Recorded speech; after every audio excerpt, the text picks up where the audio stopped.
خوشی اور محبت کیسے مل سکتے ہیں؟ خوشی کی تلاش، خوشی کا حصول، خوشی کے پیچھے پاگل پن، مانیہ، اور خوشی ہی خوشی کی تمنا جو ہے یہ آزردگی کی ابتدا ہے۔ تو خوشی کی تمنا ہی آپ کو آزردہ کرتی جا رہی ہے۔ خوشی پرسوٹ کا نام نہیں ہے، تعاقب کا نام نہیں ہے، بلکہ خوشی ٹھہرنے کا نام ہے۔ تو جو چیز آپ کے پاس آ رہی ہے وہی آپ کو خوشی دے گی، اور جس چیز کے پیچھے آپ بھاگ رہے ہیں یہ کبھی خوشی نہیں دے گی۔ جس کے پیچھے بھاگا جائے وہ چیز وہمہ ہوتی ہے، تو آپ ٹھہر جاؤ تو وہ چیز آپ کے پاس خود بخود آئے گی۔ تو خوشی کیا ہے؟ قبول کرنے کی صلاحیت۔ خوشی حالات کا نام نہیں ہے بلکہ حالت دل کا نام ہے، آپ کے اندر کی حالت اور کنڈیشن کا نام ہے۔ انسان کسی بھی حال میں خوش ہو سکتا ہے، اس حال میں یعنی اس کمرے میں خوش ہو سکتا ہے، اور اسی میں چیخو پکار اور فریاد کر سکتا ہے۔ اگر اولاد سے خوش ہونا چاہے تو اسی اولاد سے خوش ہو سکتے ہیں، ورنہ تو خوش ہونا بڑا مشکل ہے۔ کہنے کا مقصد یہ ہے کہ خوش وہی رہ سکتا ہے جو خوش رہنا چاہے اور خوش رہے۔ ایک آدمی نے دوسرے سے کہا کہ تیرا تو بیٹا کوئی نہیں بلکہ صرف بیٹیاں ہیں۔ تو دوسرے نے کہا کہ تم یہی کہو گے کہ بیٹیاں چلی جاتی ہیں تو بیٹے کب پاس رہتے ہیں، کیونکہ وہ بھی چلے جاتے ہیں۔ تو بات تو آپ کی تنہائیوں کی ہے، اس میں کوئی بیٹی بری نہیں اور کوئی بیٹا اچھا نہیں۔ یہ اللہ کے کام ہے، جو بیٹا دے تو ٹھیک ہے اور جو بیٹیاں دے تو بھی ٹھیک ہے۔ یہ آپ ہیں کہ ایمرجنسی کریٹ کرتے رہتے ہو کہ آج بچی پیدا ہو گئی ہے اور آج بھی اسے نکالنے کا فکر کرتے رہتے ہو، کیونکہ آپ نے اس کو دل سے گھر کا ممبر کبھی قبول نہیں کیا۔ اس لیے آپ اپنے آپ کو قبول کرو اور خود کو دوسروں سے قبول کروانے کی کوشش نہ کرنا، کیونکہ اس طرح آپ ناکام ہو جائیں گے۔ قبول کروانے کی کوشش نقلی کوشش ہے اور قبول کرنے کی کوشش اصلی کوشش ہے۔ بس آپ قبول کروانے کی ایفرٹ نکال دیں۔ وہ آدمی بہت غلط ہے جو دوسروں کو یہ کہتا ہے کہ تو نے میری پرواہ نہیں کی۔ آپ خود کہہ رہے ہیں کہ آپ اس کے لیے ناقابل پرواہ ہیں۔ دراصل آپ کے اندر کوئی ایسی صفت نہیں تھی کہ وہ پرواہ کرتا، تو آپ اپنی صفت کو ڈھونڈیں کہ ایسی کیا چیز ہے جو آپ کو اس قابل بنائے تاکہ کوئی شخص آپ کی پرواہ کرے۔ میں آپ کو نسخہ بتاتا ہوں کہ لوگ کس طرح آپ کی پرواہ کریں گے۔ آپ لوگوں کا گلہ چھوڑ دو، تو آپ تعقب چھوڑ دو، گلہ چھوڑ دو، پیچھے بھاگنا چھوڑ دو۔ بس اسٹینڈ اینڈ ویٹ، یعنی ٹھہر جاؤ اور انتظار کرو، تو سب کچھ خود بخود آئے گا۔ دعا سے آئے گا اور کوشش سے نہیں آئے گا۔ کسی سے زبردستی نہ کرو، اس سے یہ نہ کہو کہ ضرور آپ سے محبت کرے، یعنی کہ کسی سے آؤٹ آف فیئر محبت نہ کراؤ، خوف دلا کر محبت نہ کراؤ۔ آدھی سے زیادہ لوگ اس طرح محبت کراتے ہیں، ڈر کے مارے میکینیکل محبت کرنے والا بیچارہ کیا محبت کرے گا؟ اس طرح تو دقت ہی دقت ہوگی۔ آپ لوگ کمانڈ کرتے ہیں، محبتیں کمانڈ کرتے ہیں، اور محبتیں کمانڈ کرنے والا ناکام ہو جاتا ہے۔ مگر محبت تو دینے والی چیز ہے اور مانگنے والی شے نہیں ہے۔ محبت مانگنے والا غلط انسان ہے۔ محبت دینے کا معاملہ ہو تو آپ ناکام ہو ہی نہیں سکتے۔ اس لیے اپنے آپ میں تھوڑی امینڈمنٹ کر لیں۔ خوشی دینے سے ملتی ہے اور محبت بھی دینے سے ملتی ہے، اور یہ مانگنے سے نہیں ملتی۔ یہ کیسے ہو سکتا ہے کہ محبت صرف کی جائے اور مانگی نہ جائے؟ بے وقوف ہونے کا ایک طریقہ یہ ہے کہ آپ دانا بننا چاہیں، اور دانائی کا ایک راستہ یہ ہے کہ آپ بے وقوف بنو۔ محبت لینے کا نسخہ یہ ہے کہ آپ محبت کمانڈ نہ کرو بلکہ محبت انویسٹ کرو۔ یہ ایٹرنل نسخہ ہے۔ تو محبت لینے کا طریقہ کیا ہے؟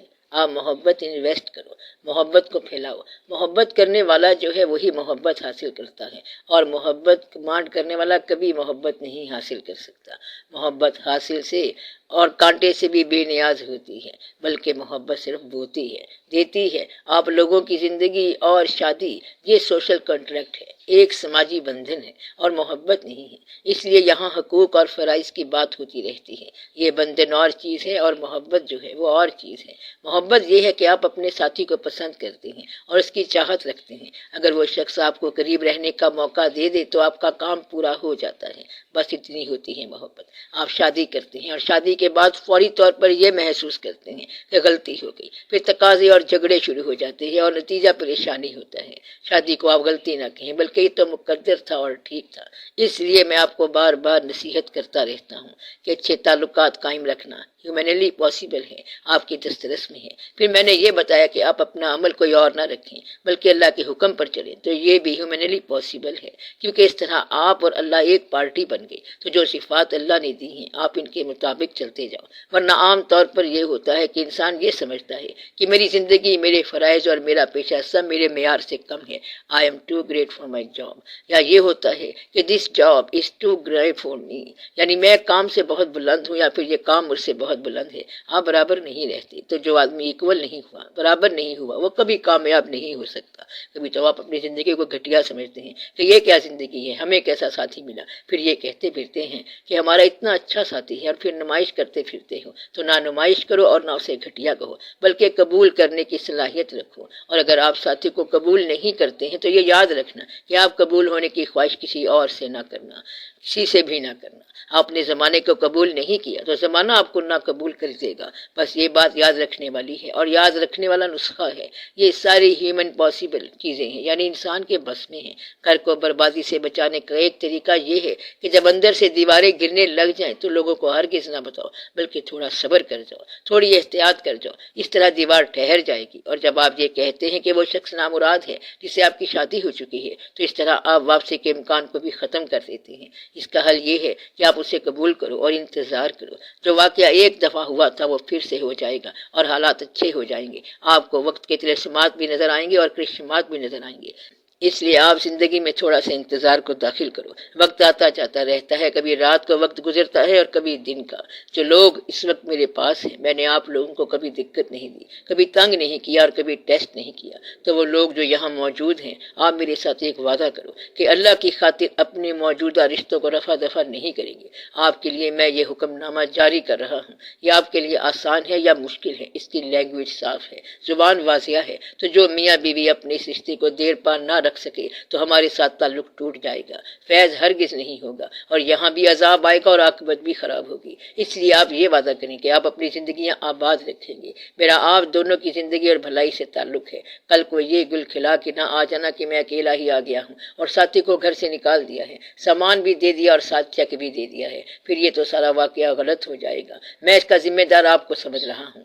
آپ کہیں اندر سے وہی کچھ نہ نکل آنا جو کچھ نہیں ہونا چاہیے۔ کیا میری بات کنوے ہو گئی؟ کیا آپ گواہ ہے؟ اپنے گھر کے تعلقات قائم رکھو۔ میں رشتہ توڑنے سے منع کر رہا ہوں۔ نفرت والے دل میں اللہ نہیں آ سکتا۔ ایک دفعہ ایک بہت بڑے ولی اللہ کے گھر کچھ لوگ گئے اور پوچھا کہ پیر صاحب کہاں ہیں؟ ان کے اندرون خانہ سے ایک کرخت آواز آئی اور ان کے پیر کو برا بھلا کہا۔ وہ لوگ واپس چلے گئے۔ پھر جب پیر صاحب سے ملے تو بات ہوئی، ان کے مسئلے بھی حل ہو گئے، لیکن ایک مریض نے سوال کیا کہ آپ نے ہمارے تو کام سارے کر دیے اور بڑا فیض دیا، لیکن گھر سے جو آپ کے بارے میں کرخت آواز آئی تھی وہ کیا تھی؟ انہوں نے کہا بات یہ ہے کہ یہ انہی کا فیض ہے، کیونکہ میں ان کی ایسی بات کو برداشت کرتا ہوں اور اس کے صلے میں اللہ یہ مہربانی فرماتا ہے۔ تو بات یہ ہے کہ آپ اپنے ایک ساتھی کو برداشت نہیں کر سکے اور پھر بغیر دلیل کے اتنے بڑے اللہ کے پاس آپ چل پڑے ہیں۔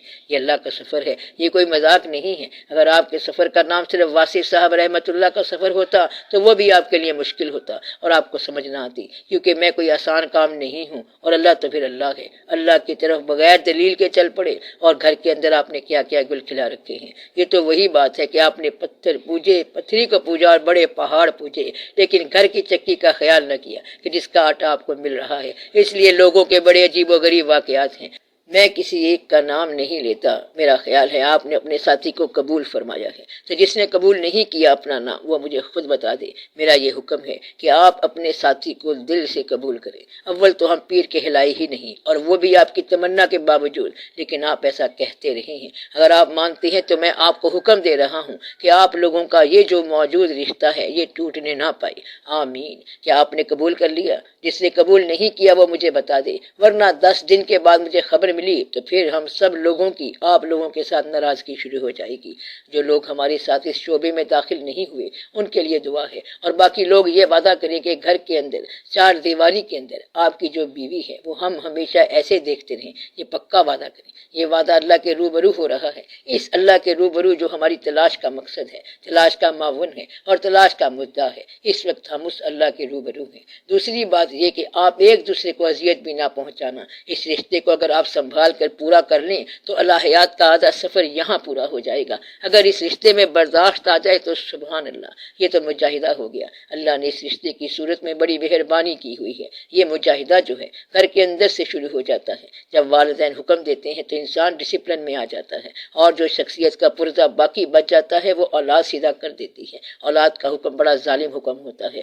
آپ نے اپنے والد کو کتنے پیسے دیے؟ مشکل سے ہی دیے ہوں گے، اور آپ کی اولاد جو ہے وہ ساری کمائی ڈرین آؤٹ کر دیتی ہے۔ مقصد یہ ہے کہ اولاد کا شعبہ بڑا ظالم ہو سکتا ہے، اولاد ڈکٹیشن بھی دیتی ہے تو برداشت کریں، تو گھر کے اندر مجاہدہ شروع ہو جاتا ہے۔ یہ مجاہدے کی حد تک کا علم اللہ کا حکم ہے کہ آپ لوگ گھر میں بیٹھے ہیں اور مجاہدہ شروع ہو گیا ہے۔ اگر آپ نے ہمارے ساتھ وعدہ کر لیا ہے تو اب یہ وعدہ پورا کرنا۔ کچھ حصہ ہم آپ کو دے چکے ہیں اور کچھ حصہ ہم آپ کی بیویوں کو دے چکے ہیں، آدھا مصرع آپ کو سکھایا اور آدھا اس کو سکھایا، اس لیے آپ دونوں جب اکٹھے ہوں تو ہمارا شعر پورا ہوتا ہے۔ ایک درویش دوسرے ملک گئے تو ایک نفل بارڈر سے ادھر پڑھا اور ایک ادھر جا کے پڑھا۔ پوچھا گیا ان سے کہ یہ کیا ہے، تو فرمایا راز یہ ہے کہ ہم ان سرحدوں کو کبھی نہ کبھی برابر کر دیں گے، اس لیے آپ دونوں اکٹھے ہوں تو ہمارا شعر پورا ہوتا ہے۔ اس رشتے میں اب آپ خرابی پیدا نہ کرنا، خرابی پیدا کرنے والا نقصان اٹھائے گا، اس لیے آپ کے لیے سلامتی کی دعا ہے۔